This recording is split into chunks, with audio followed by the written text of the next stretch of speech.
ಬಸವಣ್ಣವ್ರು ನೋಡಿದ್ವಿ, ನಾವು ಹಡಪದ ಅಪ್ಪಣ್ಣವ್ರು ನೋಡಿದ್ವಿ, ರಾಯಸದ ಮಂಚಣ್ಣ ನೋಡಿದ್ವಿ, ಅದೇ ರೀತಿಯಾಗಿ ಪರಮೇಶ್ವರ್ ನೋಡಿದ್ವಿ.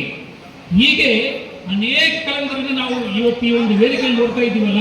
ನಾವೇ ನಮ್ಮ ಹೂಗಾರ ಜನದವರು, ಹೂವಿನಂತ ಮನಸ್ಸಿನವರು, ಹೂವಿನಂತಹ ಹೃದಯದವರು ಮತ್ತು ಕಾಯಕಕ್ಕೆ ಇನ್ನೊಂದು ಹೆಸರೇ ಹೂಗಾರ ಮಾದಯ್ಯನವರು.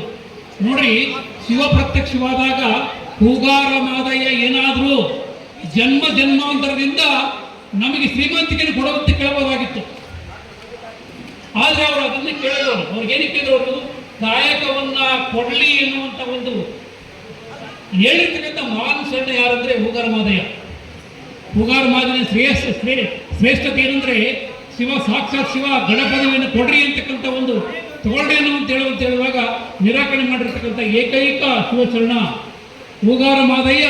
ಬಸವಣ್ಣರಿಗೆ ಅತ್ಯಂತ ಪ್ರೀತಿಯ ಒಬ್ಬ ಶಿಷ್ಯನಾಗಿ ಅವರ ಗಡಿಯಲ್ಲಿ ಬೆಳೆದಿರ್ತಕ್ಕಂತಹ ಮಹಾನ್ ಶ್ರೇಷ್ಠ ಶರಣ ಮತ್ತು ಈ ಮತ್ತೊಮ್ಮೆ ಮರಣವನ್ನು ಗೆದ್ದು ಮತ್ತೊಮ್ಮೆ ಪುನಃ ಜೀವನ ಮಾಡಿರ್ತಕ್ಕಂತಹ ಏಕೈಕ ಶರಣ ಹೂಗಾರ ಮಾದಯ್ಯ ಎನ್ನುವಂತ ಮಾತನಾಡುತ್ತಾ ಈ ಕಲಾತಂಡಕ್ಕೆ ಹೃತ್ಪೂರ್ವಕ ಧನ್ಯವಾದ ಅರ್ಪಿಸುತ್ತಾ ಇನ್ನೊಂದು